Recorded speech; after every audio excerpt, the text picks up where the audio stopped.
Esas palabras llegaron a mis oídos como un veneno silencioso, justo en medio de mi almuerzo de cumpleaños.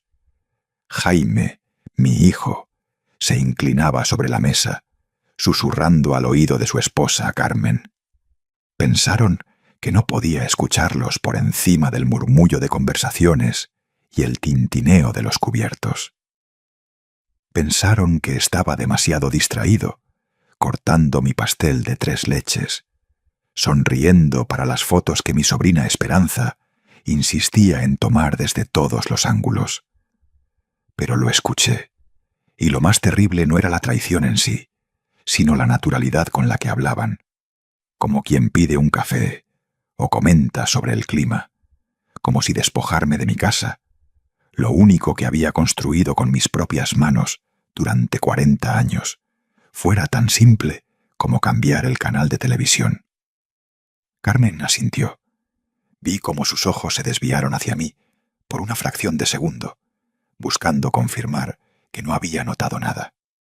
Luego se levantó de la mesa con una excusa que apenas registré.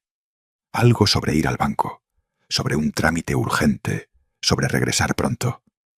Jaime sonrió y apretó mi mano sobre el mantel blanco bordado. «Papá, estás radiante hoy. 70 años y pareces de 50. Mentiras envueltas en halagos baratos».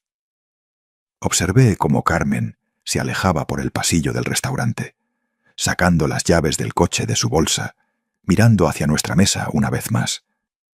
Jaime alzó su copa de vino en un brindis silencioso, un código entre ellos, una señal de que todo estaba en marcha. 50 minutos.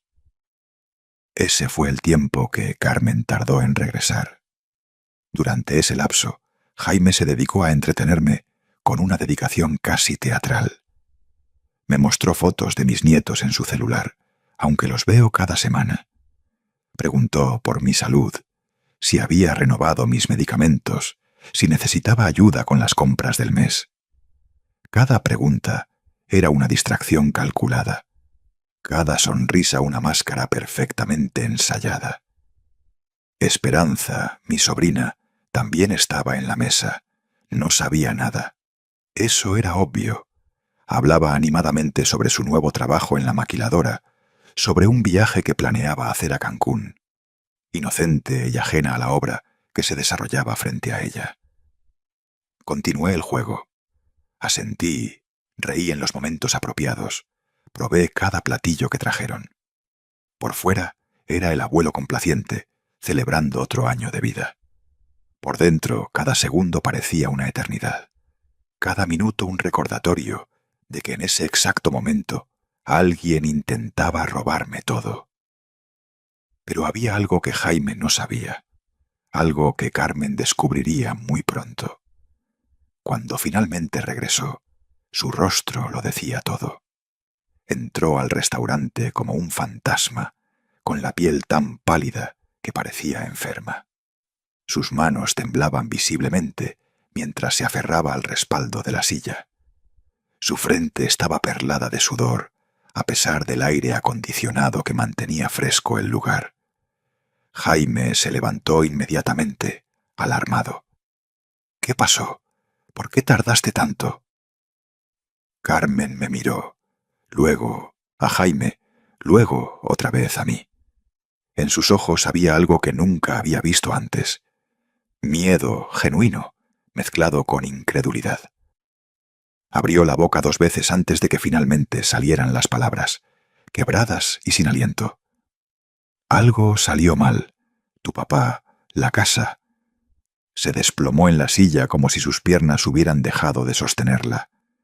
Jaime se inclinó hacia ella urgentemente, tratando de mantener su voz baja para que Esperanza y yo no escucháramos. Pero yo estaba atento, muy atento. «¿Qué quieres decir con que algo salió mal? ¿Hiciste lo que acordamos? ¿Sí o no?» «Fui ahí, Jaime. Fui con el cerrajero que contrataste. Pero cuando llegamos...» Hizo una pausa, pasándose las manos por el rostro, en un gesto de desesperación absoluta. «La casa ya no está a nombre de tu papá. Hay nuevos dueños, Gente que está viviendo ahí. Me mostraron los papeles, todo legal, todo firmado en la notaría. La venta se hizo hace 3 semanas. El silencio que siguió fue ensordecedor. Jaime se quedó helado con su copa de vino, a medio camino hacia los labios. Vi su cerebro procesando la información, cómo sus ojos se movían frenéticamente, tratando de entender lo imposible. Lentamente, su mirada se posó en mí. Continué sonriendo, tranquilo, sereno. Tomé un sorbo de mi agua mineral y coloqué el vaso sobre la mesa suavemente. Esperanza siguió hablando sobre sus planes de viaje, completamente ajena a la tormenta que acababa de desatarse silenciosamente frente a ella. «Papá».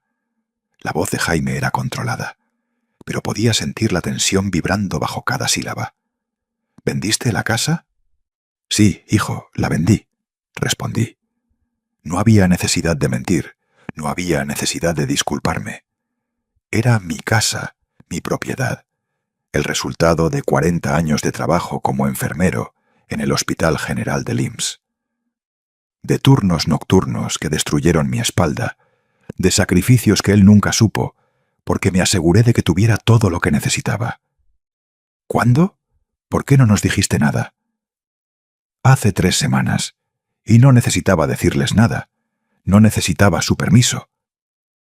Carmen permanecía pálida, mirando alternadamente a Jaime y a mí, como si estuviera viendo un accidente en cámara lenta. Jaime, por su parte, comenzaba a recuperar el color en el rostro, pero no era el rosado natural de la salud, sino el rojo intenso de la furia contenida. Esa casa era nuestra herencia, era lo único que nos ibas a dejar. Esa casa era mía, Jaime, mía, no tuya, no de Carmen, mía. Las palabras salieron más firmes de lo que había planeado. Esperanza finalmente dejó de hablar y nos miró con evidente confusión en el rostro. Podía sentir las miradas de las mesas vecinas volviéndose discretamente en nuestra dirección. ¿Y dónde planeas vivir ahora? La pregunta de Jaime goteaba sarcasmo. ¿O también vendiste tu futuro? Tengo un departamento nuevo, más pequeño, más cómodo, más fácil de mantener en un condominio con vigilancia a las 24 horas. Ya me mudé hace 2 semanas, y el dinero de la venta está en una cuenta de inversión bien protegida, generando intereses que me permitirán vivir con dignidad el resto de mis días. Jaime se levantó tan bruscamente que su silla crujió sobre el piso de madera. Carmen trató de detenerlo poniendo una mano en su brazo, pero él la quitó con un movimiento brusco. ¿Sabes lo que acabas de hacer? ¿Tienes idea de cómo nos has traicionado? La ironía de sus palabras habría sido cómica si no fuera tan patética. Ahí estaba, acusándome de traición cuando hace apenas 50 minutos había enviado a su esposa a robarme mi hogar. No traicioné a nadie, Jaime. Protegí lo que era mío.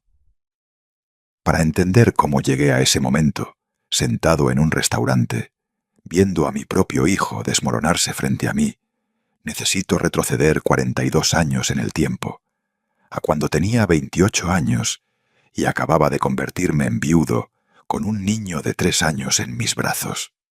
Antonia, mi esposa, murió en un accidente de construcción. Una viga mal asegurada, 5 segundos de descuido, y todo mi mundo se desplomó. Me dejaron sin nada más que deudas y una renta que vencería en 2 semanas. El seguro de la empresa tardó meses en procesarse, y cuando finalmente llegó, apenas cubrió el funeral y los gastos médicos que habíamos acumulado durante su agonía en el hospital. Recuerdo estar sentado en el piso de nuestro cuarto, rentado con Jaime, durmiendo en mi regazo, mirando los únicos 3 billetes de 100 pesos que quedaban en mi cartera. 160 pesos entre nosotros y la calle. Conseguí trabajo como auxiliar de enfermería en el Hospital General de IMSS al día siguiente. No tenía título, Apenas había terminado la secundaria, pero la supervisora de turno vio algo en mis ojos. Desesperación tal vez, o determinación. Me puso a trabajar limpiando instrumentos y cambiando sábanas por 8 pesos la hora. Jaime creció en las salas de espera de ese hospital. Hacía su tarea mientras yo terminaba el turno nocturno. Aprendió a leer entre el olor a desinfectante y los pasillos blancos infinitos. Cuando tenía 8 años, ya sabía cómo conseguir mi comida de la cafetería y traérmela a la sala de enfermería sin derramar una gota. Trabajé 16 horas al día, dobles turnos, triples turnos cuando me los ofrecían. Cada peso extra significaba un ladrillo más cerca de tener algo propio. Guardaba el dinero en una lata de galletas escondida bajo mi colchón, porque no confiaba en los bancos. En 3 años ahorré 2.000 pesos. Con ese dinero compré un pedazo de tierra, un terreno sin servicios en las afueras de Guadalajara. Tan barato que el vendedor se rió cuando pregunté si el precio era real. «Señor, ahí ni agua ni luz hay. Solo tierra y piedra», me dijo. No me importó. Era mío. Contraté un albañil que accedió a que le pagara por semanas. Domingo tras domingo iba a ver cómo crecían las paredes de lo que sería nuestro hogar. Jaime me acompañaba con su juguete favorito, sentado sobre montones de ladrillos, mientras yo discutía con el maestro de obra cada peso gastado. Nos tomó 4 años terminarla. 4 años de sacrificios que Jaime nunca entendió realmente, porque cuando nos mudamos, él tenía 12 años y solo recordaba vivir en cuartos rentados. Para él, la casa era simplemente donde vivíamos. Para mí, era el resultado de sangre, sudor y noches sin dormir. Logré conectar la electricidad, pagando mordidas que lastimaron mi alma. El agua llegó 2 años después, cuando el municipio finalmente extendió las tuberías a nuestra zona. Para entonces, yo ya era enfermero titulado. Había estudiado en las noches, cargando libros al hospital, robándole horas al sueño que mi cuerpo necesitaba desesperadamente. Mi salario subió de 8 pesos la hora a 9, luego a 12. A los 40, ganaba 15 pesos la hora trabajando 60 horas por semana. 2.000 pesos al mes, que se desvanecían en comida, servicios y la escuela privada de Jaime, porque quería que tuviera lo que yo nunca tuve. Él nunca pasó hambre, nunca usó ropa de segunda mano, nunca tuvo que elegir entre cuadernos o zapatos nuevos. Yo se lo garanticé. Aunque mis propios zapatos tuvieran agujeros en las suelas y mi uniforme de enfermero estuviera remendado en lugares que nadie podía ver. Cuando Jaime cumplió 18 años y anunció que se casaría con Carmen, una vendedora de seguros que acababa de conocer, traté de razonar con él. «Espera, hijo, termina la universidad primero. Ten algo propio antes de atarte a alguien». Pero estaba enamorado, o lo que un muchacho de 18 años cree que es amor, y no había manera de convencerlo. Pagué la boda. 15.000 pesos que había ahorrado para arreglar el techo de la casa, que goteaba cuando llovía fuerte. Pero era mi único hijo y quería verlo feliz. Así que gasté hasta el último centavo en un vestido blanco, un salón decorado y una comida para 120 invitados. Carmen resultó ser exactamente lo que parecía, una mujer mediocre, con grandes sueños y poca capacidad. Vendía seguros cuando tenía clientes, y cuando no los tenía, que era la mayoría del tiempo, vivía del salario de Jaime, quien había conseguido trabajo como recepcionista en una clínica dental. Tuvieron 2 hijos, mis nietos, a quienes amé desde que nacieron. Pero mantener a 2 niños con un solo salario era una proeza imposible. Así que ayudé, siempre ayudé. 150 pesos aquí, 100 allá. Pagué útiles escolares, uniformes, consultas médicas cuando se enfermaban. Jaime nunca dijo gracias, simplemente extendía la mano y yo llenaba el vacío con billetes que representaban horas de mi vida que nunca recuperaría. Pero la casa siempre fue mía. Esto nunca estuvo en duda. Estaba a mi nombre, pagada con mi sudor, construida ladrillo a ladrillo con mis propias decisiones y sacrificio. Hasta que murió Roberto. No mi esposa Antonia, quien llevaba décadas bajo tierra, sino el hermano de Antonia, mi cuñado, quien había desaparecido de nuestras vidas cuando murió su hermana y solo reapareció 35 años después, con un abogado y una demanda. Decía que el terreno donde había construido mi casa originalmente había sido comprado por su padre, mi suegro, a quien apenas conocí. Que técnicamente nunca había habido una división legal de la herencia entre los hermanos, y que por lo tanto el 50% de esa propiedad le pertenecía.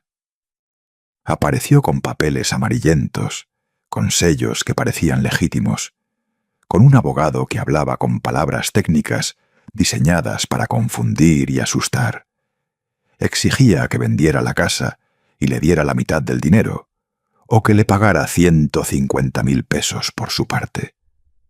150.000 pesos que no tenía. Pasé 2 años en los tribunales, 2 años pagando un abogado con cada peso que pude reunir.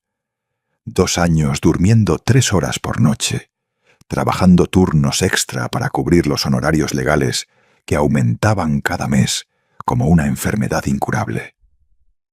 Jaime, durante este tiempo, permaneció extrañamente silencioso. No ofreció ayuda financiera, no preguntó cómo lo estaba manejando emocionalmente. Solo aparecía cada 15 días para preguntar sobre el caso, sobre qué decían los abogados, sobre cuáles eran las probabilidades de que perdiera la casa. Ahora entiendo por qué preguntaba con tanto interés. El juez, finalmente, decidió en mi favor. Los papeles de mi cuñado eran falsificaciones burdas. El terreno había sido comprado legalmente por mí con mi dinero, sin ninguna participación de la familia de mi difunta esposa. La sentencia fue clara.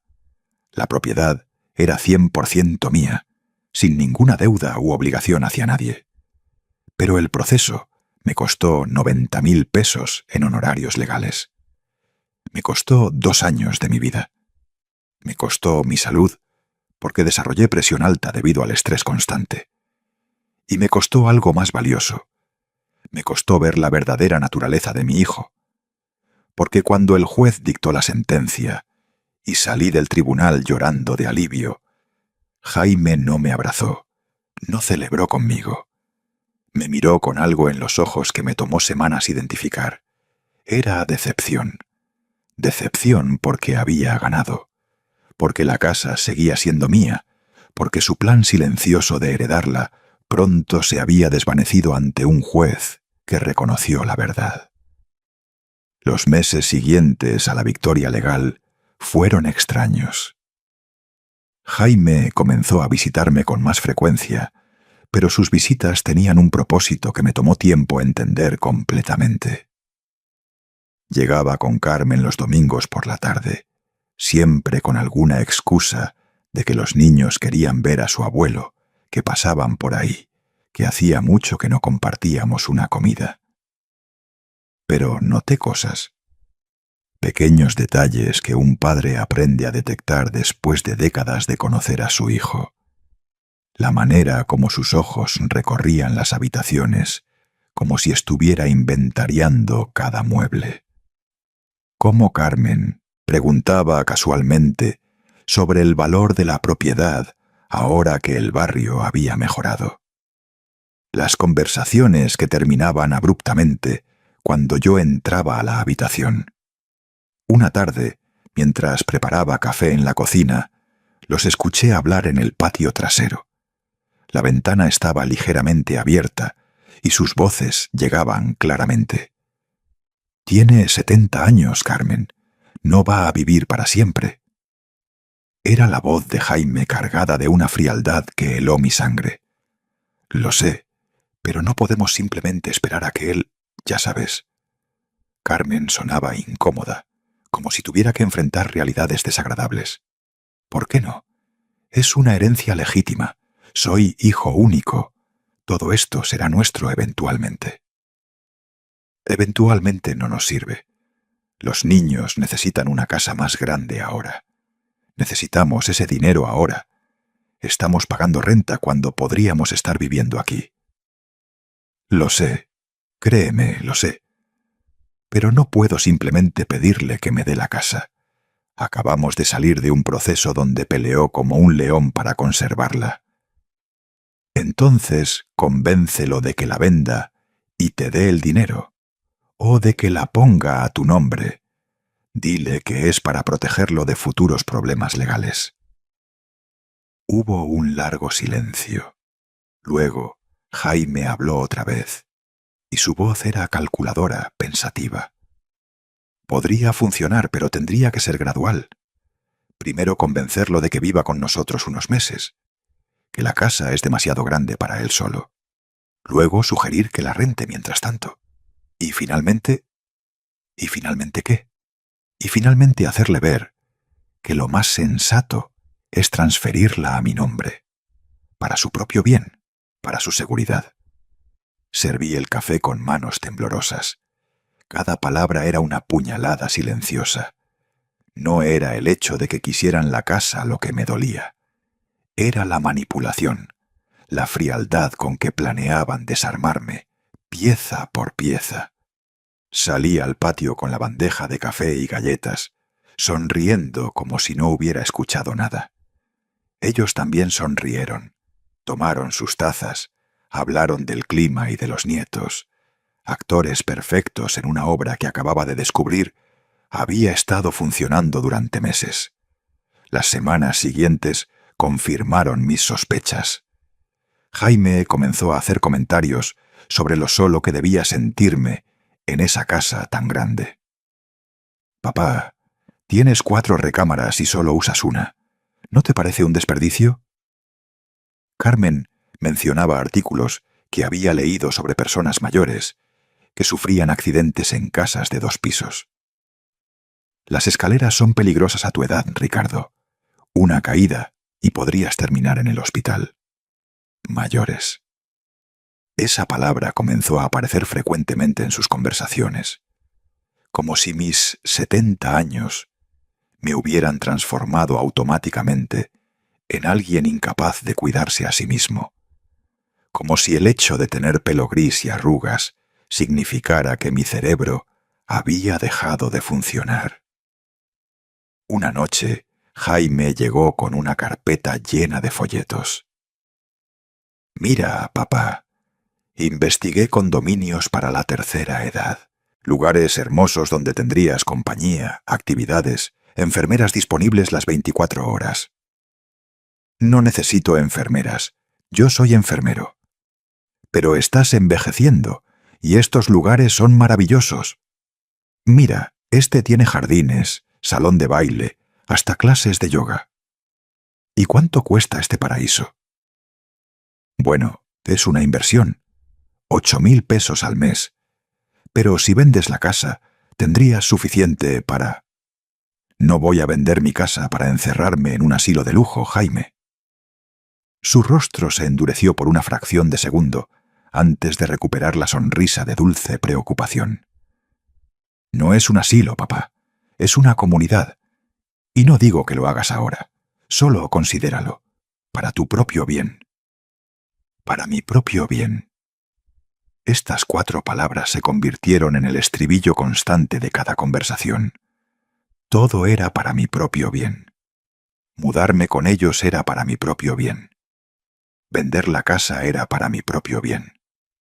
Firmar papeles que ni siquiera me dejaban leer completamente era para mi propio bien. Carmen intentó otro enfoque. Comenzó a hablar sobre inversiones, sobre cómo el dinero guardado en una casa no generaba intereses. Podrías vender, invertir el dinero y vivir de los ingresos que generaría. 1.800 pesos al mes sin hacer nada. Ya tengo mi pensión del hospital, es suficiente. Pero con más dinero podrías viajar, darte lujos, disfrutar tu vejez. Vejez, otra palabra que comenzó a aparecer con demasiada frecuencia, siempre cargada de implicaciones de incapacidad, de necesidad de supervisión, de dependencia. Pero lo que realmente me abrió los ojos fue una conversación que escuché por casualidad 3 meses antes de mi cumpleaños. Había ido a dejar un suéter que había tejido para mi nieto menor a casa de Jaime. Toqué el timbre, pero nadie respondió, aunque el carro de Carmen estaba en la entrada. La puerta estaba entreabierta, así que entré gritando por ellos. Sus voces venían de la oficina. Estaban hablando por teléfono en altavoz, en un tono profesional y frío. Entonces, lo que sugieren es que esperemos hasta que tenga un problema de salud que temporalmente lo incapacite. Era la voz de un hombre mayor, probablemente un abogado. Exactamente, respondió Carmen. Un accidente, una hospitalización, algo que justifique que necesita ayuda para manejar sus asuntos. Y en ese momento, ustedes solicitarían la tutela temporal, presentando evidencia de que su padre no puede tomar decisiones por sí mismo. ¿Pero esto es legal?, preguntó Jaime. Quiero decir, él está perfectamente bien ahora, lúcido, independiente. Por eso dije temporalmente, explicó el abogado. Un juez podría otorgar tutela por 6 meses, renovable según el estado de salud de su padre. Durante ese tiempo, ustedes tendrían poder legal para vender propiedades, mover cuentas bancarias, tomar decisiones médicas. ¿Y si él se opone? Si pueden demostrar que no está en condiciones de oponerse racionalmente, su objeción no tendría peso legal. Necesitarían evaluaciones psicológicas, testimonios de vecinos sobre comportamiento errático, ese tipo de cosas. Comportamientos erráticos que nosotros podríamos sugerir, dijo Carmen lentamente. Yo no sugerí eso, pero digamos que si varios vecinos reportaran preocupaciones sobre olvidos, confusión, descuido personal, eso fortalecería su caso. ¿Y cuántos serían sus honorarios? 15.000 pesos por adelantado, más 15.000 cuando se otorgue la tutela. 30.000 en total que ustedes recuperarían fácilmente con la venta de la propiedad. Salí de esa casa silenciosamente, con el suéter todavía en las manos y el corazón latiendo tan fuerte que pensé que se me saldría del pecho. Caminé las 4 cuadras hasta mi casa, porque no confiaba en que mis piernas pudieran manejar. Esa noche no dormí. Me senté en la sala, mirando las paredes que había visto construir ladrillo a ladrillo, pensando en cada sacrificio que había hecho para llegar ahí, y pensando en cómo mi propio hijo planeaba quitármelo todo, usando las mismas leyes que supuestamente estaban destinadas a protegerme. No lloré. Llorar era un lujo que no me podía permitir. En su lugar, comencé a planear. Al día siguiente, contraté un abogado diferente. No le conté sobre la conversación que había escuchado. Simplemente le dije que necesitaba proteger mis bienes de posibles conflictos futuros. Me recomendó varias opciones: un fideicomiso, una venta con usufructo vitalicio, o simplemente vender y reinvertir el dinero en algo más líquido y protegido. Elegí vender. La decisión de vender no fue fácil, pero fue necesaria. Esa casa representaba toda mi vida adulta. Cada rincón guardaba recuerdos que dolían al tocar. La mancha de pintura en el pasillo, donde Jaime había tratado de dibujar mariposas a los 6 años. La marca en el umbral de la puerta de la cocina, donde medía su estatura en cada cumpleaños, hasta que cumplió 15 y se negó a continuar con esa tradición infantil.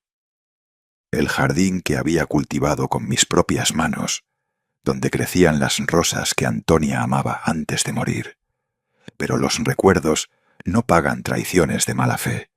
Los sentimientos no detienen a hijos ambiciosos. Contraté una agente inmobiliaria que una colega del hospital me recomendó. Se llamaba Elena Cortés, una mujer de unos 50 años, con ojos astutos y una forma directa de hablar, que me agradó inmediatamente. Señor Ricardo Vázquez, esta propiedad vale entre 750.000 y 850.000 pesos en el mercado actual. El barrio ha mejorado mucho en los últimos años. Puedo conseguirle un buen precio. Necesito que sea rápido y discreto. Elena me miró con esa expresión que tienen las mujeres que han visto suficiente mundo para evitar hacer preguntas innecesarias. Entiendo. Problemas familiares. He visto esto antes. Hijos que de repente se vuelven muy interesados en el bienestar de sus padres cuando huelen herencia. No se preocupe. Puedo venderla en 3 semanas si acepta un precio justo. ¿Cuánto? 780.000 pesos. Hay una pareja joven buscando en esta zona. Tienen el dinero listo. Solo necesitan encontrar la casa correcta. La suya encaja perfectamente. 3 semanas. Ese era el tiempo que tenía para desmantelar 40 años de mi vida y empezar de nuevo. Para empacar cada objeto, cada fotografía, cada pedazo de mi historia en cajas que irían a un lugar que aún no conocía. Hágalo. Firmamos los papeles esa misma tarde.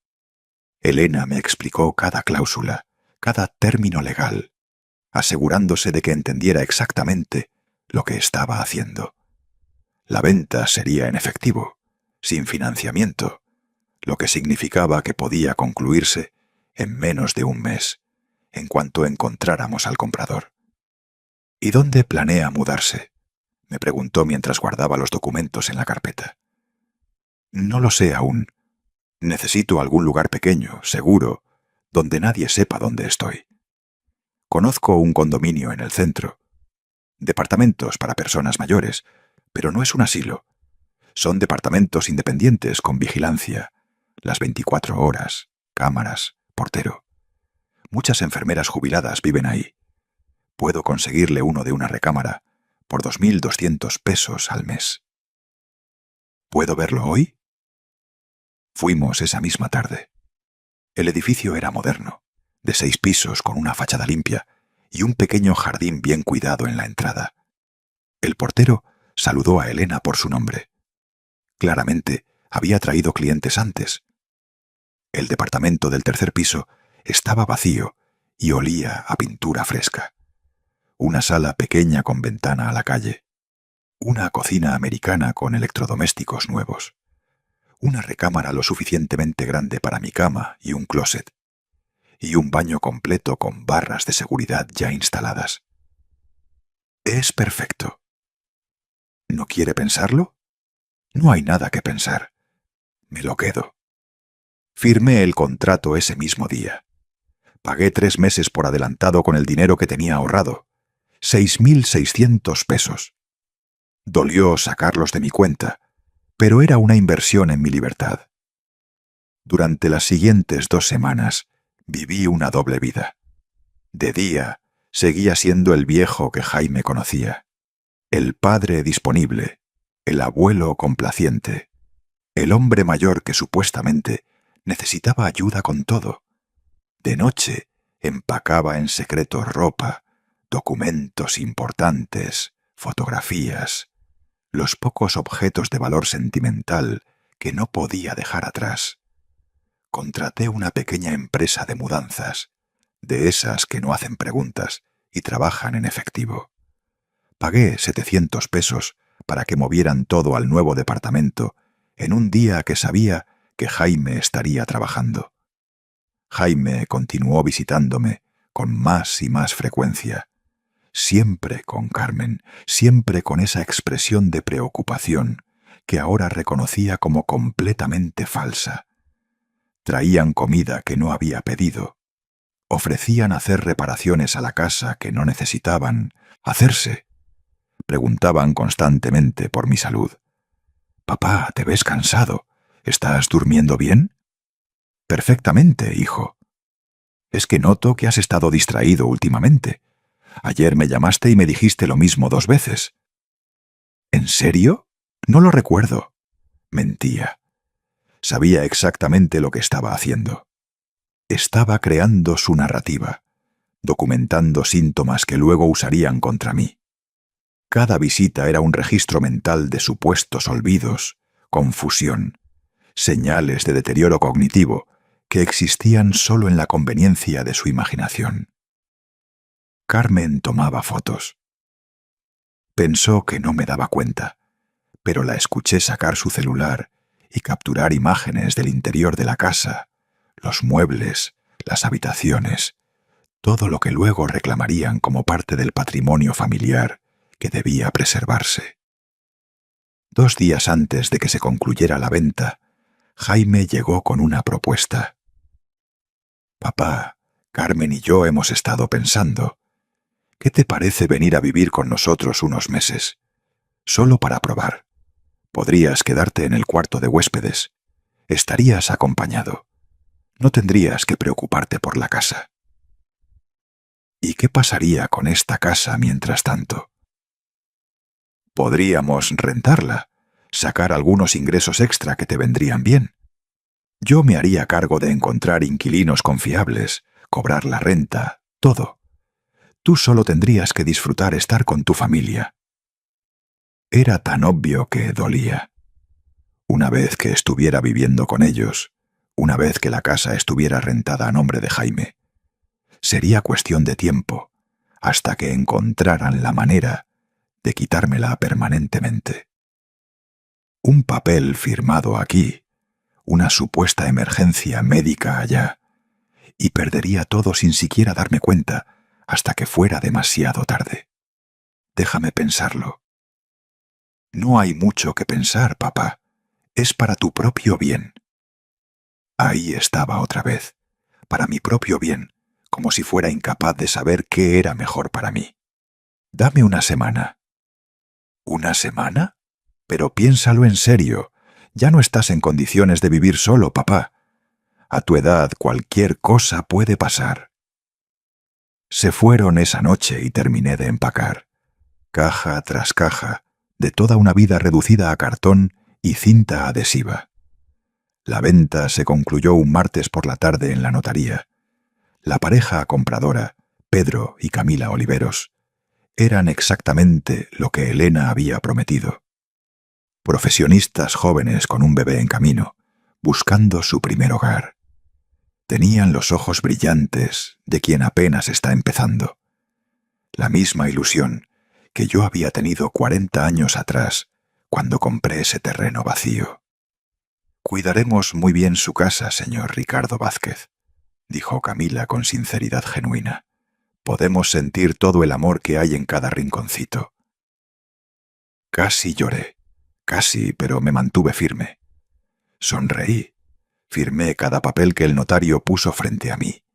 La transferencia bancaria llegó a mi cuenta mientras todavía estábamos en la notaría. 780.000 pesos, menos los honorarios de Elena, menos los gastos de mi cierre, me dejaron con 720.000 pesos limpios. «¿Qué planea hacer con el dinero?», preguntó el notario mientras sellaba los documentos finales. «Invertir en algo que me dé paz». Esa misma tarde abrí 3 cuentas diferentes. Una cuenta de inversión a largo plazo que generaría intereses modestos pero seguros. Una cuenta de emergencia con 150.000 pesos que nadie podía tocar sin mi autorización personal y física en el banco. Y una cuenta corriente normal para mis gastos mensuales. Todo únicamente a mi nombre, sin beneficiarios, sin cotitulares, sin ninguna manera de que alguien más pudiera tener acceso a ese dinero, aunque me declararan incapaz. El abogado que contraté se aseguró de que cada cuenta estuviera protegida con instrucciones específicas. En caso de enfermedad o incapacidad, el banco debía contactar directamente a mi abogado, no a ningún familiar. Cualquier intento de tutela o poder legal tendría que pasar por él primero, y él tenía instrucciones estrictas de pelear contra cada solicitud, como si su vida dependiera de ello. Me costó 5.000 pesos adicionales en honorarios legales, pero valía cada centavo. La mudanza al nuevo departamento fue casi anticlimática. Mis pertenencias ocuparon solo la mitad del espacio disponible. Me di cuenta de cuánto peso había cargado innecesariamente todos estos años. Muebles que nunca usé, ropa que no me había puesto en décadas, objetos decorativos que solo juntaban polvo. Mi nueva vida en el departamento comenzó con un silencio que no había experimentado en años. No era el silencio vacío de la soledad, sino el silencio lleno de posibilidades. Cada mañana despertaba sabiendo que ese espacio era completamente mío, que nadie vendría a juzgar cómo lo decoraba o a sugerir que era demasiado grande para mí. Pero sabía que el silencio no duraría. Jaime eventualmente se daría cuenta de algo, y tenía que estar preparado para ese momento. Durante la primera semana en mi nuevo hogar, establecí una rutina. Desayunaba en la mesita junto a la ventana, viendo despertar a la ciudad. Salía a caminar por el parque cercano cada mañana, conociendo a otras mujeres de mi edad que también habían elegido vivir independientemente. En las tardes leía, veía televisión sin la constante espera de preguntarme cuándo sonaría el timbre con otra visita casual de mi hijo. Había dado mi nuevo número de teléfono solo a mi abogado y a Elena. Mi teléfono viejo lo mantuve activo, pero lo dejé en el cajón de la mesita de noche, revisándolo solo una vez al día para ver los mensajes de Jaime. Eran predecibles en su falsedad. «Papá, pasé por tu casa hoy, pero no estabas. ¿Dónde has estado?» «Papá, necesito hablar contigo sobre lo que platicamos. ¿Cuándo puedo visitarte?» «Papá, me preocupa que no contestes mis llamadas. ¿Está todo bien?» No respondía inmediatamente. Esperaba unas horas, a veces un día entero, antes de enviar respuestas, cortas y vagas. «Estoy bien, hijo, ocupado con algunos asuntos personales». Nada que le diera información real, nada que le permitiera rastrear lo que realmente estaba haciendo. Pasaron 2 semanas, luego 3. Jaime comenzó a impacientarse. Sus mensajes se volvieron más insistentes, más demandantes. «Papá, necesito verte. Es urgente. Tenemos que hablar sobre tu futuro». Mi futuro, como si él tuviera algún derecho a decidir sobre él. Fue Carmen quien finalmente se presentó en la casa, o lo que había sido mi casa. Pedro Oliveros me llamó confundido y ligeramente alarmado. «Señor Ricardo Vázquez, hay una señora aquí que dice que es su nuera. Está exigiendo entrar. Dice que necesita recoger unas cosas suyas. Le expliqué que la casa ya no es suya, que nosotros compramos la propiedad legalmente, pero insiste en que debe haber un error». «No hay ningún error, señor Oliveros. La casa es completamente suya ahora. Mi nuera no tiene derecho a ella, ni a nada que esté adentro. Si sigue molestándolos, llamen a la policía». «¿Está seguro? Parece muy alterada». «Completamente seguro. Y, señor Oliveros, es posible que en las próximas semanas aparezcan más personas haciendo reclamos similares. Por favor, no los dejen entrar. Todos los papeles de la venta están en orden. No tienen nada de qué preocuparse». Colgué y me serví una taza de té de manzanilla con manos perfectamente firmes. Así que finalmente lo habían descubierto. Me pregunté cuánto tardarían en encontrarme. La respuesta fue menos de 2 horas. Mi teléfono viejo comenzó a sonar sin parar. Llamada tras llamada de Jaime, de Carmen, incluso de números desconocidos que supuse eran de amigos o parientes que habían reclutado para la causa. No contesté ninguna, solo me senté en mi nuevo sofá, bebiendo mi té y esperando. Los mensajes de voz comenzaron a acumularse. Los escuché esa noche, uno por uno, como quien ve una obra de teatro particularmente mala. «Papá, ¿qué hiciste? ¿Vendiste la casa sin decirnos nada? ¿Cómo pudiste hacer algo así?» La voz de Jaime oscilaba entre la incredulidad y la furia apenas contenida. «Ricardo, necesitamos hablar urgentemente. Esto es muy serio. Cometiste un error terrible». Carmen trataba de sonar autoritaria, pero solo lograba sonar desesperada. «Papá, por favor contesta. Estamos muy preocupados. ¿Dónde estás viviendo ahora? ¿Por qué no nos dijiste que ibas a vender? Teníamos planes». Jaime otra vez, ahora intentando el enfoque de hijo preocupado. El último mensaje fue el más revelador. Jaime había dejado de fingir. «¿Sabes qué, papá? Esto no se va a quedar así. Esa casa era nuestra herencia. Trabajamos para ella. Te cuidamos esperando que fueras justo con nosotros. No puedes simplemente venderla y quedarte con todo el dinero. Vamos a pelear legalmente. Carmen ya habló con un abogado. Tenemos derechos». ¿Derechos? ¡Qué palabra tan interesante, viniendo de alguien que había planeado privarme de los míos! Borré todos los mensajes y apagué el teléfono. Ya no lo necesitaría más. Al día siguiente, Jaime se presentó en el hospital donde había trabajado durante 40 años. Preguntó por mí en el Departamento de Recursos Humanos. Exigió saber si había alguna dirección de contacto actualizada en mi expediente. La supervisora de turno, la señora Nancy, quien me conocía bien, le explicó educadamente que esa información era confidencial y que si yo no había compartido mi dirección con él, el hospital no podía hacerlo. «Es mi padre, tiene 70 años, vendió la casa y nadie sabe dónde está. Podría estar en peligro». Jaime había perfeccionado su tono de hijo angustiado.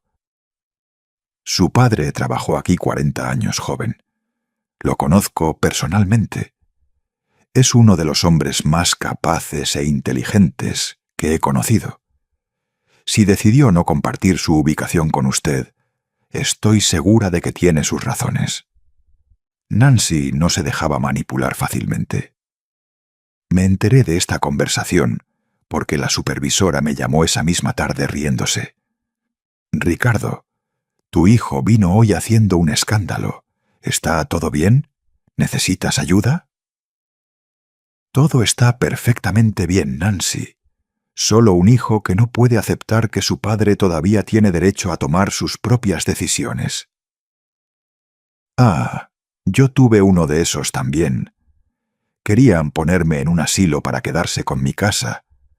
Les demostré que todavía puedo correr más rápido que ellos». Se rió con esa risa profunda que siempre me gustó. «Si necesitas cualquier cosa, llámame». «Lo haré. Gracias, Nancy». Pero Jaime y Carmen no se dieron por vencidos.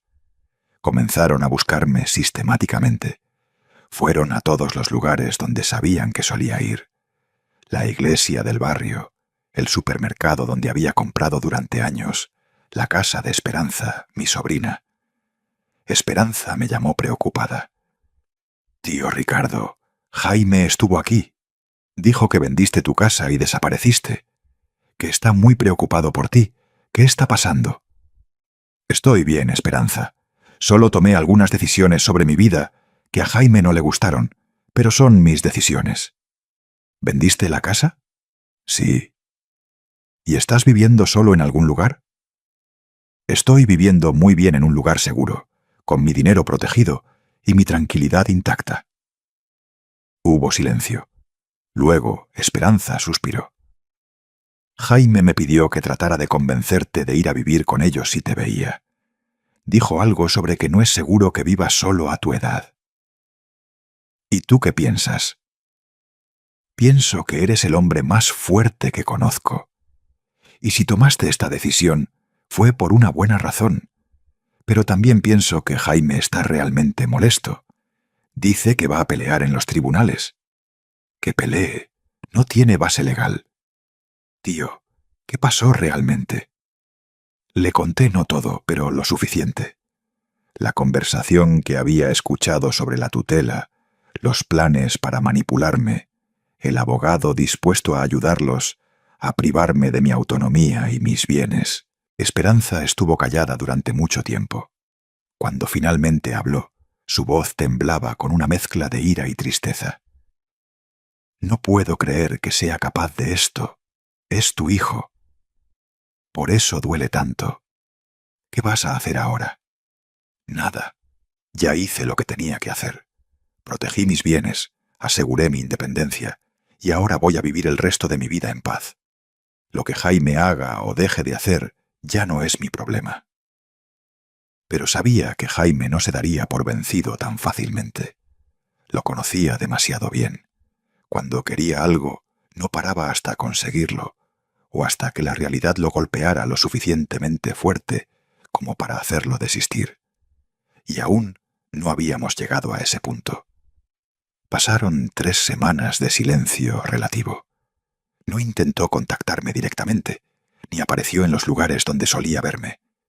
Ese silencio me ponía más nervioso que todas sus llamadas juntas.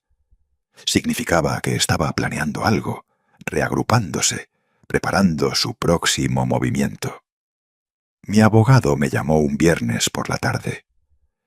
Señor Ricardo Vázquez, recibí una notificación. Su hijo ha presentado una solicitud judicial alegando preocupación por su bienestar mental y su capacidad para manejar sus asuntos financieros. Ahí estaba, exactamente lo que había escuchado en esa conversación meses atrás. El plan seguía en marcha, solo que ahora yo ya no tenía nada que pudieran quitarme. ¿Qué alega específicamente? Que usted vendió su propiedad impulsivamente y sin consultar a la familia, que ha mostrado señales de confusión y deterioro cognitivo, que se ha aislado socialmente y no responde a los intentos de comunicación de su único hijo. Solicita una evaluación psicológica obligatoria y un proceso judicial para determinar si necesita tutela temporal. ¿Qué tan serio es esto? Depende del juez. Algunos toman muy en serio estas solicitudes, especialmente cuando vienen de familiares directos. Otros son más escépticos. Necesitaremos preparar una defensa sólida. ¿Tiene alguna evidencia de que estaba en plenas facultades mentales? Tengo 40 años de historial profesional como enfermero. Tengo registros de mi jubilación que demuestran que manejé todo el papeleo solo. Tengo el proceso completo de la venta de mi casa, donde firmé cada documento con plena conciencia y con asesoría de profesionales. Bien, eso ayuda, pero también necesitaremos una evaluación psicológica independiente que demuestre su capacidad cognitiva. Y sería útil tener testigos que puedan hablar sobre su estado mental actual. ¿Cuándo es la audiencia? En 5 días, pero antes de eso, el juez ordenó que una trabajadora social visite su residencia actual para evaluar sus condiciones de vida. Por supuesto, querían ver dónde vivía, cómo vivía, buscar cualquier evidencia de descuido personal o incapacidad para cuidarme. Era parte de la estrategia que había escuchado meses atrás. ¿Jaime sabe dónde vivo? No. Según los documentos que presentó, afirma no tener conocimiento de su paradero actual, lo cual usa como evidencia adicional de su supuesto deterioro mental. Dice que una persona en su sano juicio no desaparecería sin dejar dirección para su única familia. ¡Qué conveniente! Necesito preguntarle algo importante. ¿Hay alguna posibilidad de que su hijo tenga razón? ¿Algún momento de confusión real? ¿Algún olvido significativo? ¿Algo que él pudiera usar contra usted? Tengo 70 años, no 30. A veces olvido dónde dejé mis lentes o qué iba a comprar en el supermercado. Pero mi mente está perfectamente clara. Vendí mi casa porque descubrí que mi hijo planeaba robármela. Me mudé sin decirle porque no confío en él. Estas no son acciones de una persona confundida. Son acciones de alguien protegiéndose. Entonces, eso es exactamente lo que diremos en la audiencia. La evaluación psicológica fue 3 días después. El doctor Sergio Almeida era un psiquiatra forense con 30 años de experiencia, evaluando capacidad mental en casos legales. Me hizo pruebas de memoria, pruebas de razonamiento lógico, pruebas de orientación temporal y espacial.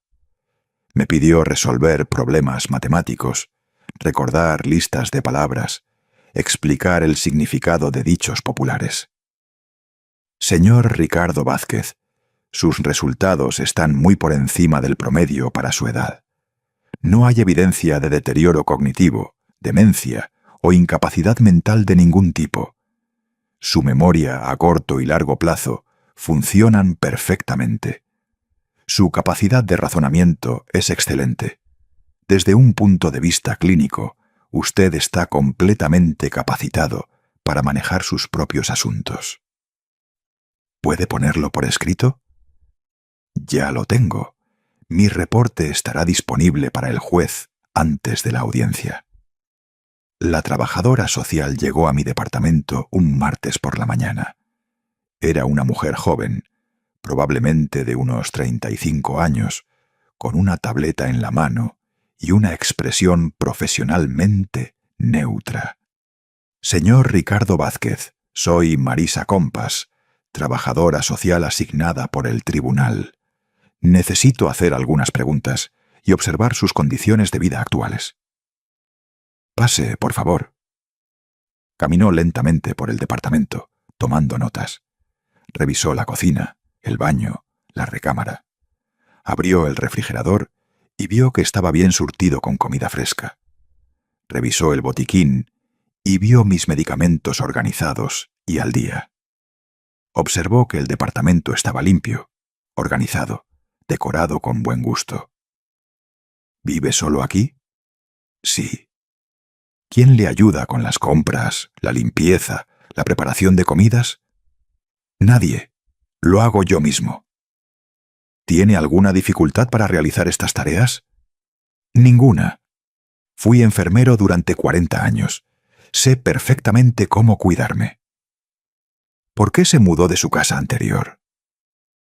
Porque descubrí que mi hijo planeaba quitármela usando medios legales cuestionables. Vendí la propiedad para proteger mis bienes y me mudé aquí para tener paz. Marisa levantó la vista de su tableta, sus ojos mostrando interés genuino por primera vez. Esa es una acusación seria. Es la verdad. Escuché una conversación entre mi hijo, su esposa y un abogado discutiendo cómo obtener tutela sobre mí, basándose en supuestos problemas mentales que no tengo. Tomé medidas preventivas. ¿Tiene alguna evidencia de esta conversación? Mi palabra. Y el hecho de que ahora están haciendo exactamente lo que planearon hacer. Solicitar tutela basándose en falsas alegaciones de incapacidad mental. Marisa escribió durante varios minutos. Luego me hizo más preguntas sobre mi rutina diaria, mis actividades sociales, mi salud física, mis finanzas. Le mostré mis estados de cuenta bancarios, mis recibos de pago de renta, mis registros médicos actualizados. Señor Ricardo Vázquez, debo decir que he evaluado docenas de casos como este. La mayoría son situaciones genuinas donde una persona mayor necesita ayuda, pero algunos... Hizo una pausa. Algunos son familiares tratando de tomar control de bienes antes de que sea legalmente apropiado. ¿Y cuál cree que es mi caso? Creo que usted está perfectamente capacitado para vivir independientemente y manejar sus propios asuntos. Mi reporte reflejará eso. 2 semanas después, llegó mi cumpleaños número 71. No había planeado celebrar. La idea de festejar mientras enfrentaba una batalla legal con mi propio hijo parecía absurda. Pero Esperanza insistió. «Tío, no puedes dejar que Jaime te robe también tu cumpleaños. Hagamos un almuerzo pequeño. Solo nosotros dos si quieres, pero tienes que celebrar que llegaste a los 71 y que sigues teniendo control de tu propia vida». Tenía razón, así que acepté, pero con una condición. El restaurante lo elegiría yo, y le daría la dirección solo esa mañana. No quería arriesgarme a que Esperanza le dijera algo a Jaime sin querer. Elegí un pequeño restaurante en el centro, cerca de mi departamento. Un lugar acogedor, donde la comida era buena y el ambiente tranquilo. Llegué temprano y pedí una mesa junto a la ventana. Esperanza llegó puntual con un pequeño pastel de chocolate y un abrazo sincero. «Feliz cumpleaños, tío. 71 años de ser el hombre más fuerte que conozco». Pedimos comida, hablamos de su vida, de sus planes de viaje que finalmente se habían materializado. Era agradable tener una conversación normal, sin tensiones, sin motivos ocultos. Estábamos a punto de pedir café, cuando vi algo que heló mi sangre. Jaime estaba entrando al restaurante con Carmen. No era casualidad. La manera como Jaime escaneó el restaurante con los ojos, la forma como Carmen caminaba medio paso atrás de él, la expresión de determinación en ambos rostros. Habían venido buscándome y de alguna manera habían descubierto dónde estaría. Mi mirada se fijó en Esperanza, quien palideció al instante. «Tío, yo no...». «Me llamó esta mañana y me preguntó si sabía algo de ti. Le dije que no, pero mi voz falló. Debe haber revisado mi teléfono mientras estaba en el baño en su casa ayer. Vio tus mensajes. Lo siento, no tuve tiempo de avisarte». Jaime ya había llegado a nuestra mesa. «Papá, qué sorpresa encontrarte aquí, celebrando tu cumpleaños con Esperanza, pero no con tu propio hijo». Su voz goteaba sarcasmo. «No es sorpresa que vinieras sin invitación. Parece ser tu especialidad últimamente». Carmen jaló una silla de la mesa de al lado, y ambos se sentaron sin esperar permiso. Esperanza me miró con ojos suplicantes, claramente incómoda, pero sin saber cómo manejar la situación. «Necesitamos hablar, papá, de muchas cosas». Jaime puso su bolsa sobre la mesa como marcando territorio. «No tenemos nada de qué hablar». «Ah, ¿no? ¿Qué tal de cómo vendiste la casa familiar sin decirnos nada? ¿Qué tal de cómo desapareciste durante semanas sin dar explicaciones? ¿Qué tal del hecho de que estás actuando de manera completamente irracional?» «¿Irracional?», repetí la palabra lentamente. «Qué interesante que uses exactamente la misma terminología que usó tu abogado en los documentos presentados al juez». Su rostro se tensó por una fracción de segundo antes de recuperar la compostura. «Presenté esos documentos porque estoy genuinamente preocupado por ti. Cualquier hijo lo haría». «Cualquier hijo que quisiera robar a su padre, querrás decir». Esperanza ahogó un grito. Carmen se movió incómoda en su silla. Jaime, sin embargo, mantuvo su mirada fija en mí. «No sé de qué estás hablando». «Por supuesto que sí. Sé del abogado con quien hablaste. Sé del plan para obtener tutela sobre mí. Sé que planeaban declararme incapaz para tomar control de mis bienes. Lo único que no sabían es que me enteré antes de que pudieran ejecutarlo». El silencio que siguió fue denso, pesado. Los clientes de las mesas cercanas dejaron de hablar y miraron discretamente hacia nosotros. El mesero, que venía en nuestra dirección con café, discretamente dio la vuelta. «Estás paranoico», dijo Jaime finalmente. «Eso es exactamente el tipo de pensamiento que demuestra que necesitas ayuda. Imaginar conspiraciones, creer que tu propia familia quiere hacerte daño. No es paranoia cuando es verdad. Y no tuve que imaginar, lo escuché directamente de tu boca». Carmen intervino por primera vez. «Ricardo, entiendo que estés molesto, pero necesitas ver esto desde nuestra perspectiva. Vendiste una propiedad de casi 800.000 pesos sin consultar a nadie. Te mudas sin dejar dirección, no contestas llamadas. Son comportamientos preocupantes en alguien de tu edad. Era mi casa, comprada con mi dinero, construida con mi trabajo. No necesitaba consultar a nadie para venderla. Y me mudé sin dejar dirección precisamente porque sabía que harían esto. Manipularme, presionarme, tratar de controlarme. Nadie quiere controlarte, papá. Jaime había cambiado a su voz dulce, la que usaba cuando trataba de convencerme de algo. Solo queremos lo mejor para ti. Eres nuestro padre. Te amamos. Si me amaran, respetarían mis decisiones. Si me amaran, no habrían contratado un abogado para planear cómo privarme de mi autonomía. Esa es tu versión de los hechos. Una versión distorsionada por tu edad, por el estrés de vivir solo, por la confusión natural que viene con el envejecimiento. Ahí estaba otra vez, la narrativa cuidadosamente construida, cada palabra elegida para pintar el cuadro de un anciano confundido, no de un hombre inteligente protegiendo lo que era suyo. No estoy confundido, Jaime. Estoy más lúcido de lo que he estado en años, y lo que veo con claridad es que planearon robarme todo bajo el pretexto de cuidarme. Nadie iba a robar nada. La voz de Jaime aumentó de volumen. Varias cabezas se voltearon abiertamente en nuestra dirección. Esa casa era nuestra herencia, no tu herencia. No hasta que murieras. Y al parecer, eso no podía esperar. No digas eso. Eso es horrible. ¿Horrible? ¿Sabes qué es horrible? Tu propio hijo espiándote, planeando declararte incapaz, contratando abogados de mala fe para quitarte todo lo que trabajaste 40 años en conseguir. Eso es horrible.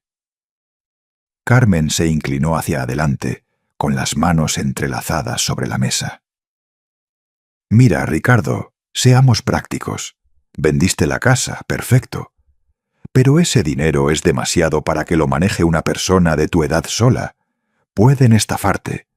Puedes hacer malas inversiones. Puedes perderlo todo. Deja que te ayudemos a manejarlo. Podemos abrir una cuenta conjunta. Yo puedo asesorarte sobre inversiones. Nos aseguramos de que estés seguro. ¿Seguro para quién? ¿Para mí o para ustedes? Para todos. Somos familia. La familia no planea estafarse entre sí. Jaime golpeó la mesa con la palma de la mano, haciendo tintinear los cubiertos. Basta, esto es ridículo. Papá, te vienes con nosotros ahora mismo. Vamos a tu departamento, empacas tus cosas y vienes a vivir con nosotros donde podemos cuidarte apropiadamente. No voy a ningún lado con ustedes. No te estoy preguntando, te estoy diciendo. Y yo te estoy diciendo que no tienes derecho sobre mí. Soy un hombre adulto en plenas facultades mentales y tomo mis propias decisiones. La audiencia es en 3 días, dijo Carmen. El juez escuchará toda la evidencia que tenemos. Los vecinos de tu antigua casa, que reportaron que estabas desorientado. El personal del hospital, que notó cambios en tu comportamiento antes de que te jubilaras. Todo está documentado. Mentiras.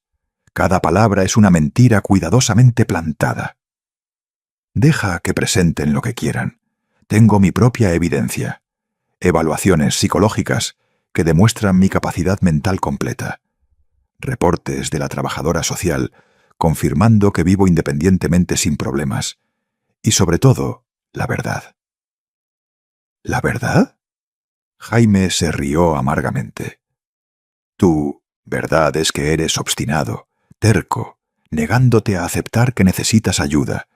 Esa no es la verdad, papá. Es tu ego negándose a admitir que ya no puedes hacer todo solo. Me levanté. Esperanza hizo lo mismo inmediatamente, colocándose a mi lado en un gesto de apoyo silencioso. He estado haciendo cosas solo durante 70 años, Jaime. Crié a un hijo solo después de que murió tu madre. Construí una casa solo. Me abrí camino en una profesión solo. Y terminaré mis días solo. Y eso significa conservar mi dignidad intacta. Papá, por favor. Por primera vez, la voz de Jaime tembló con algo que podría haber sido emoción genuina. O tal vez era solo frustración de que su plan se hubiera desbaratado. No tiene que ser así. Podemos solucionarlo. ¿Solucionarlo? ¿Pueden qué? ¿Pueden dejar de tratar de controlarme? ¿Pueden respetar que soy dueño de mi propia vida? No, Jaime, no pueden, porque nunca me vieron como una persona con derecho a decidir. Solo me vieron como una fuente de recursos que eventualmente heredarían. Saqué mi cartera y dejé 3 billetes de 500 pesos en la mesa, suficiente para cubrir la cuenta de Esperanza y la mía con una propina generosa. «Feliz cumpleaños a mí», dije sin emoción. «Esperanza, vámonos». «Esto no termina aquí», se levantó Carmen también. «Vamos a pelear hasta el final». «Háganlo, pero déjenme decirles algo. Mientras ustedes planeaban cómo robarme, yo ya me había protegido. El dinero está invertido en cuentas que no pueden tocar. Mi departamento está a nombre de una empresa de la cual soy único beneficiario, y tengo instrucciones legales claras sobre qué hacer si tratan de declararme incapaz». Eso suena como paranoia, papá. Suena como inteligencia, hijo, algo que claramente subestimaron en mí. Salimos del restaurante bajo la mirada de todos los presentes. Los 5 días hasta la audiencia fueron los más largos de mi vida. No por miedo, sino por la anticipación de finalmente poder contar mi verdad frente a alguien con autoridad para hacer que Jaime y Carmen entendieran que habían perdido.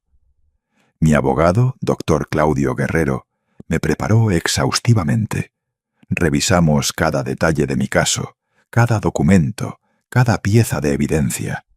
Me enseñó a mantenerme tranquilo, sin importar qué acusaciones hicieran, a responder con claridad y precisión, a no dejarme provocar emocionalmente. «Van a tratar de pintarte como un viejo confundido y obstinado», me advirtió. «Su estrategia depende de hacer que el juez te vea como alguien incapaz de tomar decisiones racionales. Tienes que demostrar exactamente lo contrario con cada palabra que digas». «No será difícil. Solo necesito ser yo mismo». «Exactamente. Sé tú mismo. El hombre que construyó una vida desde cero, que trabajó 40 años como enfermero, que tomó decisiones inteligentes para proteger sus bienes. Ese es el hombre que el juez necesita ver». La mañana de la audiencia me vestí cuidadosamente. Un traje gris que había comprado especialmente para la ocasión, discreto pero elegante. Zapatos cómodos pero formales. Un arreglo que realzaba mi rostro sin exageraciones. Quería verme exactamente como lo que era. Un hombre de 70 años en pleno control de sus facultades. Llegué al tribunal media hora antes de la hora programada. Doctor Guerrero ya estaba ahí, revisando documentos en su carpeta. Me saludó con una sonrisa tranquilizadora. ¿Listo? Más que listo. Jaime y Carmen llegaron 15 minutos después, con su abogado, un hombre de unos 50 años en traje caro, y con expresión de tiburón. Su nombre era Dr. Ricardo Manzanares, según su gafete. No me miraron directamente, pero podía sentir sus ojos evaluándome, buscando cualquier signo de debilidad que pudieran explotar. La sala de audiencias era pequeña, formal, con paredes de madera oscura y el olor a papel viejo. El juez entró puntualmente, un hombre de unos 60 años con pelo gris y lentes gruesos. Se presentó como juez doctor Marcelo Ramos. «Buenos días. Estamos aquí para evaluar la solicitud de tutela temporal presentada por el señor Jaime Vázquez sobre su padre, el señor Ricardo Vázquez. Procederemos con los testimonios. Doctor Manzanares, puede comenzar». Doctor Manzanares se levantó y comenzó su presentación con voz firme y autoritaria. «Su señoría, estamos aquí porque un hijo preocupado notó cambios alarmantes en el comportamiento de su padre. El señor Ricardo Vázquez, de 70 años, tomó decisiones financieras impulsivas e irracionales que ponen en riesgo su bienestar futuro. Vendió su propiedad familiar valuada en casi 800.000 pesos sin consultar a su única familia. Se mudó sin dejar dirección de contacto. Cortó la comunicación con su hijo. Estos son comportamientos que sugieren deterioro cognitivo y necesidad de supervisión. Me mantuve sentado, tranquilo, con las manos en mi regazo. Doctor Guerrero me había advertido que este sería su enfoque. Dejarlos hablar primero, mostrar sus cartas antes de presentar nuestra defensa. Tenemos testimonios de vecinos que reportaron comportamientos erráticos. El señor Vázquez fue visto vagando por el vecindario a horas extrañas. Parecía confundido sobre qué día era. Olvidaba conversaciones que había tenido días antes. Mentiras, todas mentiras, pero dichas con tanta convicción que alguien que no me conociera podría creerlas. Además, su señoría, el aislamiento social es un síntoma clásico de deterioro mental en personas de edad avanzada. El señor Vázquez rechazó cada intento de su familia de ayudarlo, de mantener contacto, incluso de saber dónde vive. Este rechazo al apoyo familiar es profundamente preocupante. Solicitamos que se otorgue tutela temporal a mi cliente para proteger los intereses de su padre. No se trata de controlarlo, sino de asegurar que las decisiones que tome sean en su mejor interés y estén supervisadas por alguien que lo ama y se preocupa por él. Cuando terminó, el juez se dirigió a doctor Guerrero. «Defensa». Mi abogado se levantó con calma, sin prisa. «Su señoría, lo que hemos escuchado es una narrativa cuidadosamente construida para justificar control sobre los bienes de un hombre perfectamente capaz. Mi cliente no es un anciano confundido. Es un profesional jubilado con 40 años de experiencia como enfermero, con un historial impecable en el manejo de sus propios asuntos y con capacidad mental completamente intacta». Colocó varios documentos en la mesa del juez. «Aquí tenemos la evaluación psicológica del doctor Sergio Almeida, psiquiatra forense certificado. Los resultados demuestran que el señor Vázquez tiene capacidad cognitiva muy superior al promedio para su edad. No hay signos de demencia, deterioro mental o incapacidad para tomar decisiones». El juez revisó los documentos con atención. También tenemos el reporte de la trabajadora social Marisa Compas, quien visitó la residencia actual de mi cliente y lo encontró viviendo completamente independiente en condiciones óptimas. Su departamento está limpio, organizado, bien mantenido. Maneja sus propias finanzas, su propia alimentación, su propio cuidado personal sin ninguna dificultad. Doctor Guerrero hizo una pausa, dejando que la información fuera asimilada. «La verdad, su señoría, es que el señor Vázquez descubrió que su hijo planeaba ganar control de sus bienes usando exactamente el mecanismo que estamos viendo hoy. Una solicitud de tutela basada en falsas alegaciones de incapacidad. Tomó medidas preventivas inteligentes y completamente racionales para proteger lo que legítimamente le pertenece. «Esto es absurdo», interrumpió doctor Manzanares. «Mi cliente jamás...» El juez levantó la mano. «Deje que termine, doctor». «Gracias, su señoría. Mi cliente está dispuesto a testificar bajo juramento sobre lo que escuchó. Pero más allá de eso, los hechos hablan por sí mismos. Un hombre que puede planear y ejecutar la venta de una propiedad, que puede investigar y mudarse a una nueva residencia apropiada, que puede manejar inversiones financieras complejas, no es un hombre que necesite tutela. Es un hombre que necesita que su familia respete su autonomía». El juez me miró directamente por primera vez. «Señor Vázquez, me gustaría escucharlo. ¿Puede explicar con sus propias palabras por qué vendió su casa?» Me levanté. Mi voz salió firme, clara, sin temblores. «La vendí, su señoría, porque escuché a mi hijo y su esposa planeando exactamente esto. Escuché una conversación donde discutían con un abogado cómo obtener tutela sobre mí, cómo fabricar evidencia de incapacidad mental, cómo tomar control de mi propiedad. No iba a esperar a que ejecutaran este plan, así que me protegí». «Eso es mentira», se levantó Jaime. «Papá, ¿cómo puedes decir eso? Nunca haríamos algo así». «Silencio». El juez habló con autoridad. «Señor, Jaime, siéntese. Señor Vázquez, continúe. Trabajé 40 años como enfermero en el Hospital General del IMSS.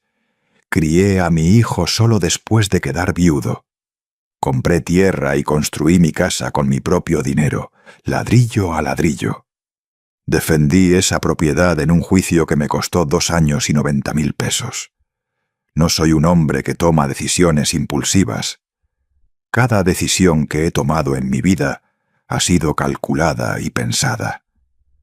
¿Y no cree que su hijo podría estar genuinamente preocupado por usted?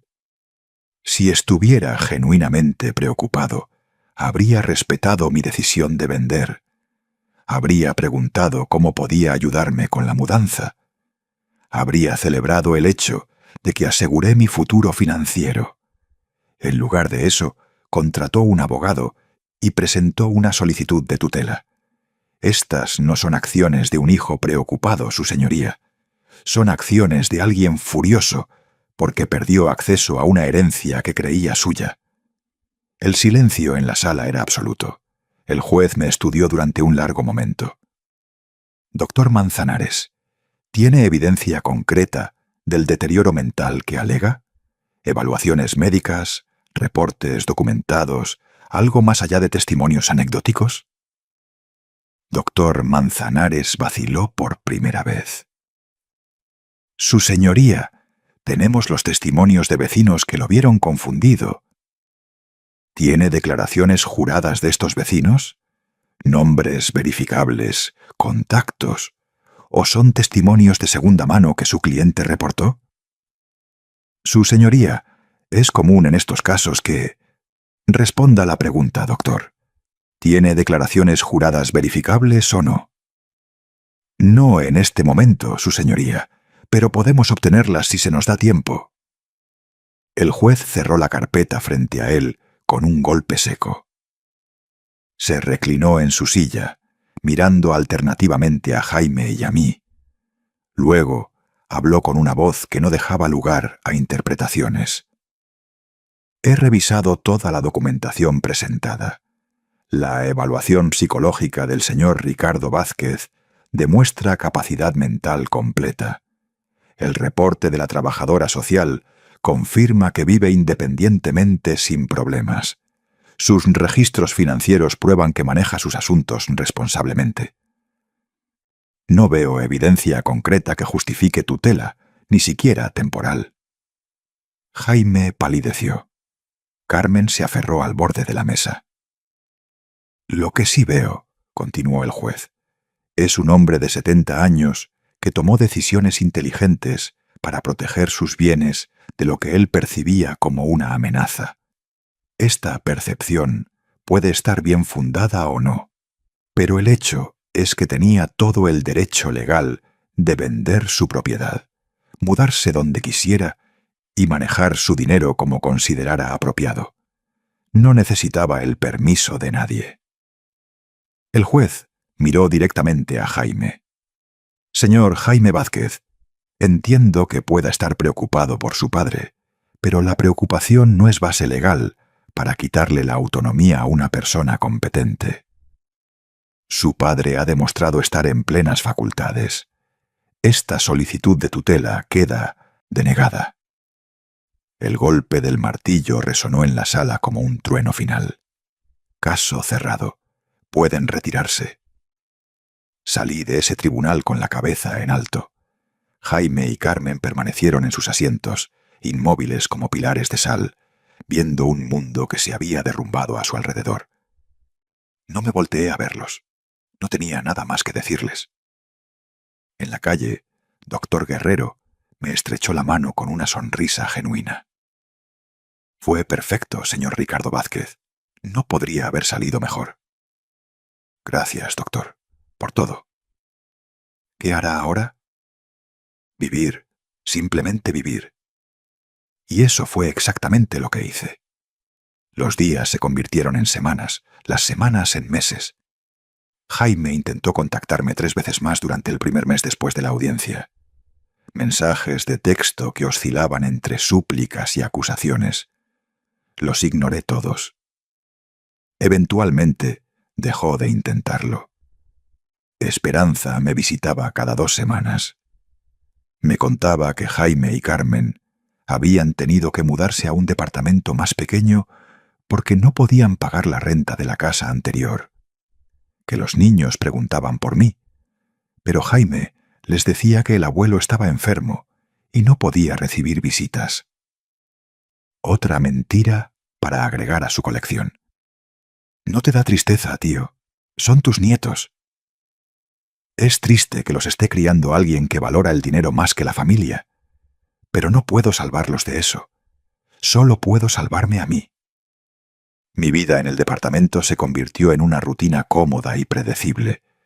Despertaba temprano, tomaba café viendo el amanecer sobre la ciudad. Salía a caminar por el parque cercano, donde hice amistades con hombres de mi edad que también habían elegido la independencia en lugar del falso confort de depender de sus hijos. Uno de ellos, Bernardo Costa, me contó su propia historia una tarde mientras tomábamos té en su departamento. Su hijo había tratado de internarlo en un asilo para quedarse con la casa.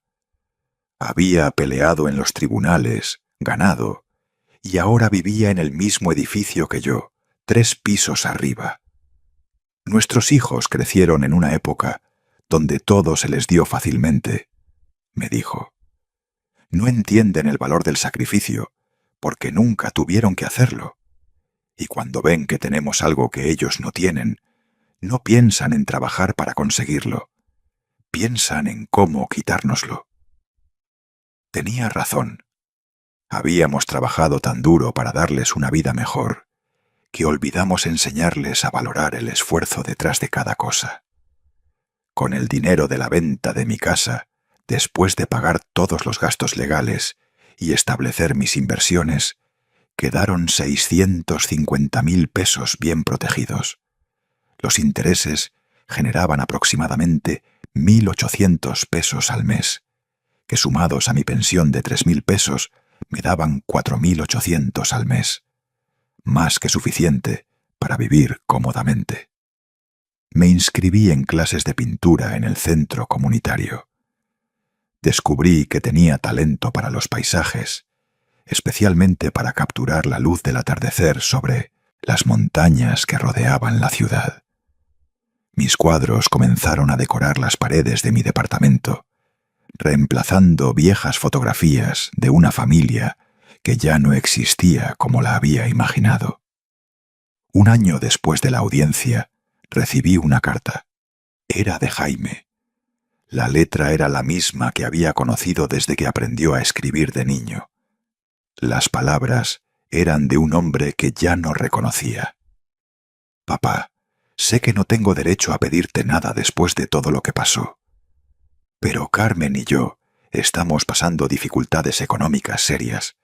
Los niños necesitan útiles escolares, uniformes nuevos. Te pido, no como tu hijo, sino como el padre de tus nietos, que consideres ayudarnos. Solo esta vez. Solo esta vez. Las mismas palabras que había usado docenas de veces antes. Solo esta vez se convertía en solo una vez más, y más, hasta que no quedaba nada. Rompí la carta sin responder. 2 meses después, me enteré por Esperanza que Jaime había conseguido un trabajo de medio tiempo como recepcionista en una clínica dental. Que Carmen había empezado a vender seguros más en serio.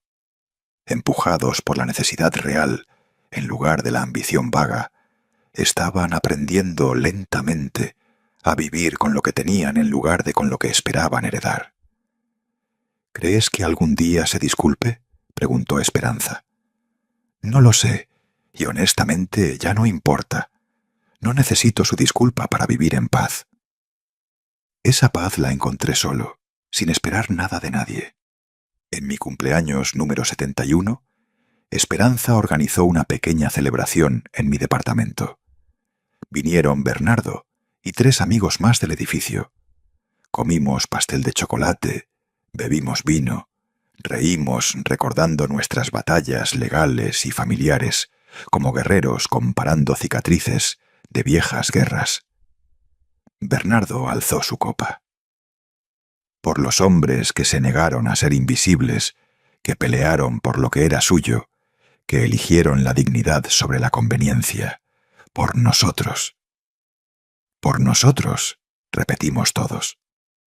Esa noche, solo en mi departamento, me paré frente a la ventana mirando las luces de la ciudad. 71 años, 43 años desde que quedé viudo. 71 años aprendiendo que el amor verdadero no se demuestra con palabras bonitas, sino con respeto real. Que la familia no es quien comparte tu sangre, sino quien respeta tus decisiones. Que envejecer no significa volverse invisible o incapaz, sino acumular suficiente sabiduría para saber cuándo protegerte. Pensé en la casa que construí, en los ladrillos que puse uno por uno, en las paredes que vieron crecer a mi hijo. Pensé en cómo había temido perderla, en cómo ese miedo casi me paraliza. Y pensé en cómo al final perderla fue lo que me salvó, porque descubrí que lo que realmente importaba no estaba en esas paredes, estaba en mí, en mi capacidad de levantarme una vez más, en mi determinación de no dejar que nadie, ni siquiera mi propia sangre, me quitara mi dignidad. Toqué el vidrio frío de la ventana con los dedos. 71 años, y apenas estaba aprendiendo a vivir para mí. No era tarde, nunca es tarde para elegir tu propia paz. Mi teléfono sonó. Era un mensaje de Esperanza con una fotografía de mis nietos, hermosos, sonrientes, ajenos a todas las batallas que se habían librado en su nombre. Tal vez algún día, cuando fueran mayores, entenderían. Tal vez vendrían a buscarme y les contaría esta historia. Les enseñaría que amar a alguien no significa sacrificarte hasta desaparecer. O tal vez no. Tal vez esta historia terminaría aquí, en este departamento, con un hombre de 71 años mirando por la ventana, sosteniendo una copa de vino, sintiéndose más libre de lo que se había sentido en décadas. Y eso era suficiente. Más que suficiente. Era todo. 6 meses después de mi cumpleaños, me encontré con una rutina que me llenaba de satisfacción. Cada mañana comenzaba con el amanecer y una taza de café preparado exactamente como me gustaba, sin prisa, sin la ansiedad de preguntarme qué demanda familiar llegaría ese día. El parque se había convertido en mi segundo hogar. Allí, entre los árboles de jacaranda que florecían púrpura cada primavera, había encontrado una comunidad de hombres y mujeres que compartían algo más que la edad. Compartían la determinación de mantenerse dueños de sus propias vidas. Doña Mercedes, una exmaestra de 80 años, me enseñó a jugar dominó con una ferocidad que hubiera hecho temblar a jugadores la mitad de su edad. Don Roberto, viudo como yo, me mostró su colección de orquídeas que cultivaba en su balcón, con la paciencia de quien ha aprendido que las cosas más hermosas toman tiempo. ¿Saben qué he descubierto?, les dije una tarde, mientras jugábamos dominó bajo la sombra de un sauce. Que toda mi vida estuve tan ocupado asegurándome de que otros fueran felices que olvidé preguntarme si yo lo era. ¿Y ahora?, preguntó doña Mercedes, colocando una ficha con precisión militar. Ahora soy feliz, realmente feliz. Y era verdad. Por primera vez en décadas, cada decisión que tomaba era mía. Desde qué desayunar hasta cómo gastar mi tiempo libre. Nadie cuestionaba si era demasiado viejo para pintar, demasiado frágil para caminar solo, demasiado confundido para manejar mi dinero. Mis cuadros mejoraron. El instructor del centro comunitario, un joven artista llamado Miguel, me dijo algo que me quedó grabado. Señor Ricardo, sus pinturas tienen algo que no se puede enseñar. Tienen la libertad de alguien que ya no tiene nada que demostrar. Tenía razón. Ya no pintaba para impresionar a nadie. Pintaba porque me daba placer. Porque en cada lienzo encontraba una manera de expresar la paz que había encontrado después de tanto tiempo de guerra. Una tarde de diciembre, mientras pintaba el atardecer desde la ventana de mi departamento, el teléfono sonó. Era un número que no reconocía. ¿Abuelo? La voz era de mi nieto mayor, David. Tenía 17 años ahora. David, dije, y mi voz se quebró ligeramente. ¿Cómo estás? Bien, abuelo. Yo encontré tu número en el directorio del hospital. Papá no quería que te llamara, pero necesitaba hablar contigo. ¿Está todo bien? Sí y no. O sea, estoy bien, pero... Abuelo, ¿es verdad que vendiste la casa porque papá quería quitártela? El silencio se extendió entre nosotros. Después de un momento respondí. ¿Qué te dijo tu papá? Que te volviste... que no estabas bien de la cabeza. Que tuvimos que llevarte a los tribunales para protegerte. Pero Esperanza me contó otra versión cuando la vi en la universidad. Esperanza. Por supuesto. Estudiaba psicología ahora. Siempre había sido la más inteligente de la familia. David, hay muchas maneras de contar una historia. Tu papá tiene la suya, yo tengo la mía. Lo que importa es que estoy bien, que estoy feliz, y que tú puedas sacar tus propias conclusiones cuando seas mayor.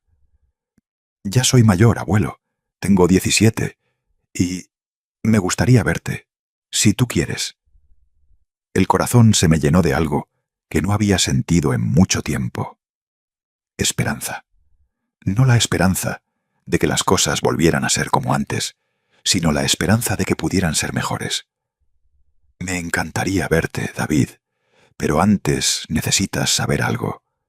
No voy a hablar mal de tu papá. Es tu padre y lo seguirá siendo siempre, pero tampoco voy a mentir sobre lo que pasó. Entiendo, abuelo. ¿Y tu papá sabe que me llamaste? No, y prefiero que no se entere, al menos no por ahora. David, no quiero que tengas problemas en casa por mi culpa. No serán problemas por tu culpa, abuelo. Serán problemas porque estoy creciendo y empiezo a hacer mis propias preguntas. Inteligente, como su bisabuela Antonia. Quedamos de vernos la siguiente semana en un café cerca de la universidad. Cuando colgué, me quedé mucho tiempo mirando el teléfono, sintiendo algo que no había experimentado en años. La posibilidad de que no toda mi familia estuviera perdida. Una semana después, en el café, David llegó puntual, alto como su padre, pero con los ojos de su bisabuela. Inteligentes, curiosos, libres de la amargura que había visto crecer en Jaime durante años. Hablamos durante 3 horas. Le conté mi historia desde el principio, desde que quedé viudo con él de niño pequeño, hasta la construcción de la casa, hasta el plan que descubrí, hasta la decisión de venderla. Él escuchó sin interrumpir, asintiendo ocasionalmente, haciendo preguntas inteligentes. ¿Te arrepientes de algo, abuelo? Me arrepiento de no haberme defendido antes. Me arrepiento de haber sacrificado tanto de mí mismo, tratando de hacer feliz a tu papá, que olvidé que yo también tenía derecho a la felicidad. ¿Y no extrañas la casa? Extraño los recuerdos, pero me di cuenta de que los recuerdos no están en las paredes. Están aquí. Me toqué el pecho. Y nadie puede quitármelos. Cuando se fue ese día, David me abrazó fuerte. Abuelo, voy a venir a verte cada 2 semanas, si te parece bien. Me parece más que bien. ¿Y mi hermano? ¿Puedo traerlo algún día? Por supuesto, pero solo si él quiere venir. No lo presiones. Ese fue el comienzo de una nueva relación. No con mi hijo, que había elegido su camino, sino con mis nietos, que empezaban a elegir el suyo. Meses después, en mi cumpleaños número 72, la celebración fue diferente. Estaban Bernardo y mis amigos del edificio, estaba Esperanza con su novio nuevo, y estaban David y su hermano menor, Santiago, que había venido tímidamente pero con curiosidad. Mientras cortábamos el pastel, David me preguntó: «Abuelo, ¿qué es lo que más te gusta de vivir solo?» Lo pensé por un momento. Que cada día que despierto, sé que ese día es mío, que las decisiones que tome serán mías, los errores que cometa serán míos, y la felicidad que encuentre también será mía. No tengo que pedirle permiso a nadie para ser quien soy. Santiago, que había estado callado toda la tarde, finalmente habló. «Papá dice que los viejos necesitan que los cuiden». «Algunos sí», respondí, «cuando realmente necesitan ayuda, pero otros solo necesitamos que respeten nuestro derecho a seguir siendo personas completas, no cargas que hay que manejar». Esa noche, después de que todos se fueron, me senté en mi sillón favorito con una taza de té de manzanilla. A mis 72 años había aprendido algo que me había tomado décadas entender: que el amor verdadero no está en el sacrificio hasta la anulación. Está en el respeto mutuo, en la libertad de ser uno mismo, en la dignidad compartida. Mi teléfono sonó. Era David. «Abuelo, solo quería decirte algo. Hoy, viendo cómo vives, cómo hablas, cómo te ves, entendí algo. No estás solo. Elegiste la libertad». «Así es, David. Y creo que hiciste bien». Después de colgar, volví a mi ventana. Las luces de la ciudad parpadeaban como estrellas terrestres. En algún lugar de esa ciudad estaba mi hijo, probablemente enseñándole a sus hijos que su abuelo era un viejo loco que había perdido la cabeza. En algún otro lugar estaban mis nietos, empezando a formar sus propias opiniones sobre lo que habían visto y escuchado. Y aquí estaba yo, en mi departamento, con mis cuadros en las paredes, mis libros en los estantes, mi libertad intacta y mi dignidad recuperada. 72 años de vida me habían enseñado que la felicidad no está en cumplir las expectativas de otros, está en respetar las propias. No está en ser necesitado, está en ser respetado.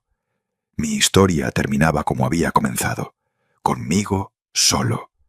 Pero ahora era una elección, no una circunstancia. Y esa diferencia lo cambiaba todo. En la mesa de centro había una carta que había llegado esa mañana. Era de la pareja que había comprado mi casa, Pedro y Camila.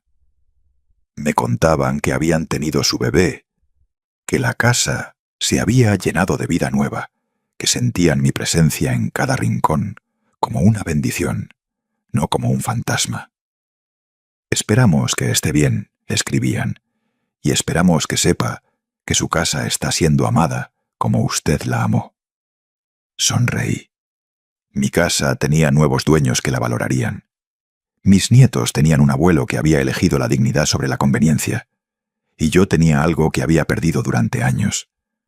La paz de ser exactamente quien era, dónde era, cómo era. No necesitaba nada más. Afuera, la ciudad dormía. Adentro, un hombre de 72 años se preparaba para otro día de libertad. Y eso, decidí, mientras apagaba la luz, era más de lo que había soñado cuando todo comenzó con un susurro venenoso en un almuerzo de cumpleaños. Había ganado más de lo que había perdido. Había ganado mi propia vida de vuelta. ¿Disfrutaste esta historia? ¿Desde qué ciudad de México nos estás viendo? Conectemos en los comentarios. Si te gustó la historia, puedes apoyarme enviando un super thanks para que pueda seguir trayendo más historias como esta. Muchas gracias por tu apoyo. Espero tus comentarios sobre la historia. En el video puedes ver 2 nuevas historias de vida que recomiendo de corazón. Hay mucho más en mi canal. No olvides suscribirte.